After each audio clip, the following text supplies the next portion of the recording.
And one. Hey everyone, my name is Mike Vaughn. I'm a writer at Geek Vibes Nation, and shameless plug, I'm also a the author of The Ultimate Guide to Strange Cinema. And I am really excited because I have Zach Cregger here talking about Barbarian, which is an awesome movie. It's such a wild ride. Thank What? you. Yeah. So now this just had its premiere at Fright Fest. What was that like watching that with an audience? Yeah, Fright Fest was great, man. It's a big IMAX screen, and people are jazzed, and it played well. And yeah, I was pinching myself because I wanted to take this to Fright Fest even when we were in production. I remember thinking like, God, if I could get this to London to Fright Fest, that would be such a blast. And it was really great. Yeah, I watched it twice now, and there's a couple jump scares that like still got me in the second viewing. So like, Oh, cool.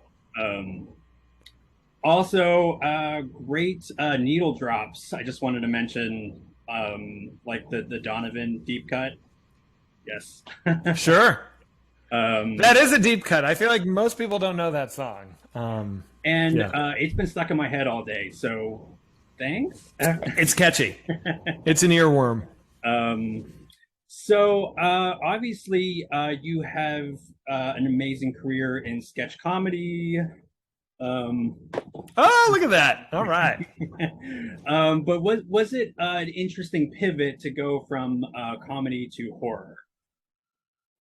Like, was it I mean, challenging? it's as interesting as it is. I mean, it wasn't a calculated thing. I write a lot for myself in my free time, and I certainly don't think of myself as, um, anything specific. You know what I mean? So, like, I'm certainly interested in comedy. I love it. I also love horror. I also love science fiction. I love everything. I'm just a movie guy. So, it wasn't a calculated thing to transition my whole career.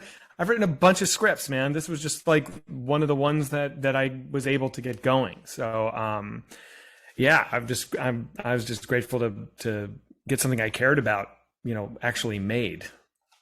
Yeah, like I said, I think it was fantastic.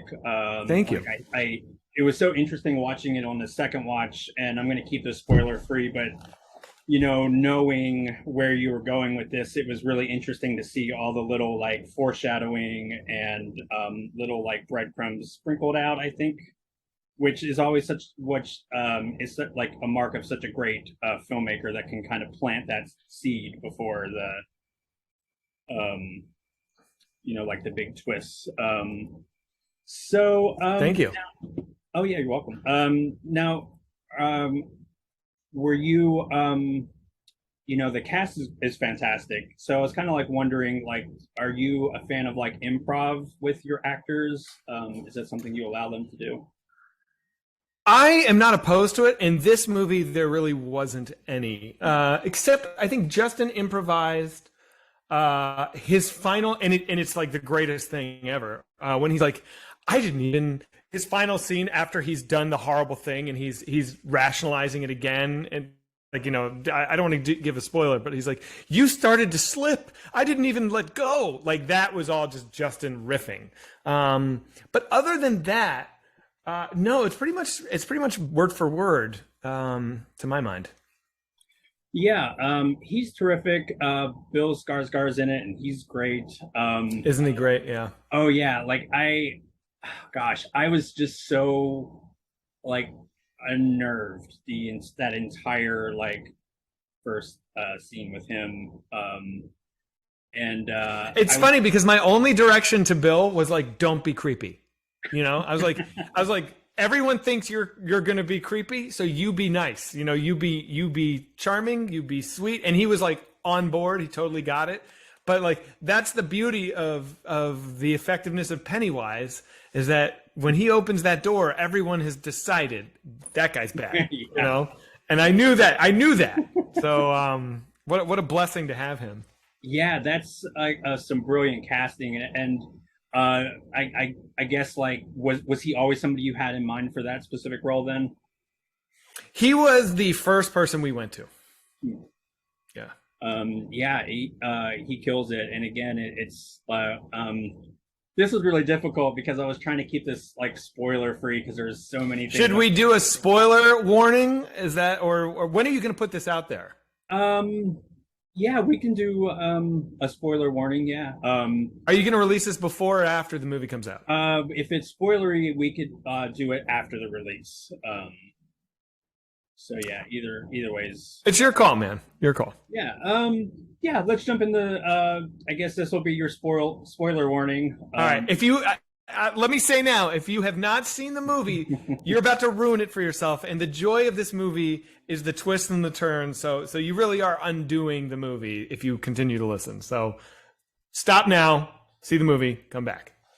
All right. Yeah. So let's just jump right into some the nitty gritty. Like I really just love again how your expectations are already preset, having cast Pennywise essentially as a nice guy, but still like in a nice way. He's just creepy. Not to say he's a creepy person, but he does creepy things. He doesn't mean to, but he does. Yes. Yeah, and that's kind of the again the genius of it because he seems. Like I was always on edge because I'm like, is he playing the nice guy? And I think it's interesting because I think this is something that women have to navigate constantly, like checking in, seeing like, can I trust this person? Can I trust this guy? Is he gonna hurt me? I think that's something that's so well thought out and presented in your film of like that kind of perspective of putting yourself in a female perspective of, like you have several instances like with the tea and, or like we says pretty name. And she's like, thank you. I'm not trying to have that conversation right now. Yeah, that was the whole purpose of that chapter was exactly to explore that sort of thing of like when a man, is kind of doing all of these little behaviors and women have to work overtime trying to decode whether these are legitimate threats or if this is just innocuous kind of misguided energy put towards making her feel better. It's really unfortunate that women have to occupy so much of their hard drive space fucking thinking about this stuff. And as men, we don't because half the population isn't looking at us with potential ill intent. You know what I mean? So that was the impetus of the scene was to just explore exactly that stressful dynamic of really microscopically studying the behavior of a man to categorize him as friend or foe. Yeah, I'm glad you picked up on it. Yeah, and oh my gosh. So since we're getting the spoilers, when he dies, I was like, that was one of those holy shit moments. I think I was off my seat. So I could imagine that got such a great reaction when you screened it. Because it really is that like, oh shit moment. Because I think that this is one of those movies that it's perfect to talk back to. Yes. Like, I want people to yell at the screen. Yeah. Yeah. Yeah, I was doing that. Like, it was funny. I was watching this like late at night alone, kind of perfect vibe. And I'm like, don't do that. Don't go in there. Oh, like, good. Yeah. So yeah, no, I definitely get that. Now, since we're getting into spoiler territories, Matthew Patrick Davis plays the mother, and holy crap, what was that like? Like, what was the process of all that makeup and prosthetics? Like, how long did that take? I think they got it down to 3 hours by the end, I believe. 2 or 3, I think 3. Originally it was like 7 or something like that. But yeah, I mean, he had 2 prosthetic breasts. I think he had like 4 or 5 prosthetics on his face, a wig and a cap, hips, the hand and feet work was a lot, teeth, contacts, and then drops on top of the contacts. It was a lot, man. I mean, he was such a trooper, but Matthew did what I needed him to do most, which was to give that character a lot of compassion. You know, he was not playing a monster. You know, he was playing a woman who had been raised in a deeply, deeply dysfunctional way and was coping the best that she could. I as a creator, as a writer, and as an hopefully as an audience member, we think of her almost as an innocent. It's supposed to be terrible when she dies at the end of the movie. It's supposed to be a sad thing. If Tess shoots the mother at the end and everyone's like, yeah, you killed it, like, then I failed. I really wanted that to play in. Obviously, you have to be terrified of her for most of the movie, but at the end, you need to be like sad at what's happening. One of my earlier collaborators on this movie described her as Leatherface meets King Kong, and I thought that was such a beautiful, like, apt comparison. Well, yeah, there is something that, and again, I'm going to try to phrase this just right. She is not a monster, but there is something almost tragic in the sense of like a universal monster. Mm-hmm. Like there's something that's almost operatic even about like her death and that the whole circumstance. So yeah, I mean, the best movie monsters are not just faceless killers. You know what I mean? Now, obviously, look, I love Michael Myers, I love Jason, but Michael Myers, like, this is not a knock on that amazing original Halloween, but like, he's described as just pure evil. It's like, okay, that's cool, that's scary, but like, King Kong is such a more nuanced, real character. It's like it has fragility, and it has desires, and it has fears, and like, you understand, it has like motivation, and so I hope that is the case for the mother. Oh yeah, well, I mean, just speaking for myself, I definitely was like, you definitely conveyed, I think, that like tragic sort of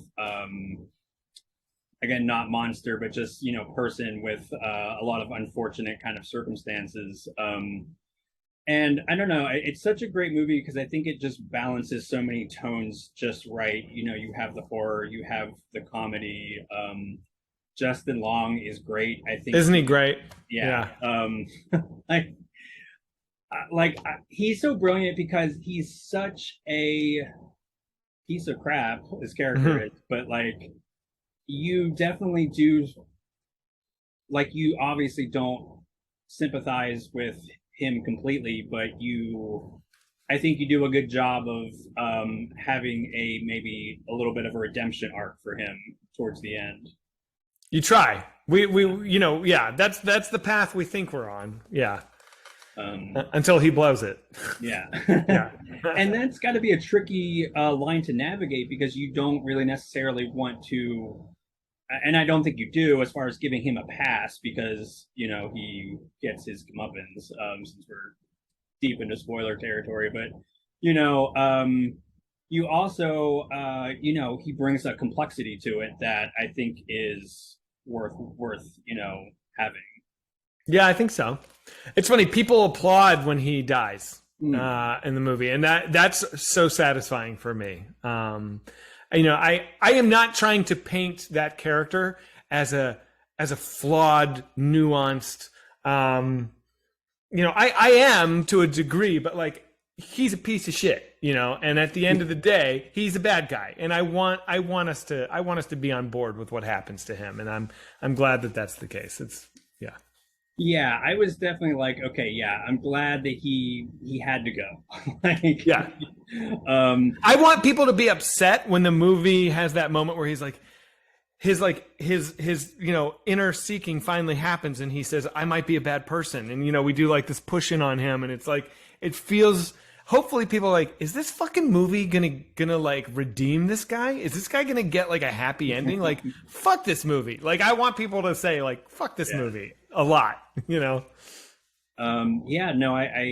was interesting because like, when I watch these movies, I take a ton of notes, and one of mine was like, redemption, also like, question mark, fuck this guy. Yeah. Yeah. But it's so interesting because I think that there's a lot of really great, like, subtle and maybe not so subtle, like, metaphors, like having the flashback set in the 80s. And I kind of saw this film as like the modern stuff being almost a reckoning of like a Reagan America. Would you say that that's an apt sort of like comparison, or am I overthinking Well, stuff? I suppose in as much as like the Me Too movement is a reckoning of Reagan America, I don't think it has anything specifically to do with the Reagan era. I think it's more just about a lack of accountability that men have. And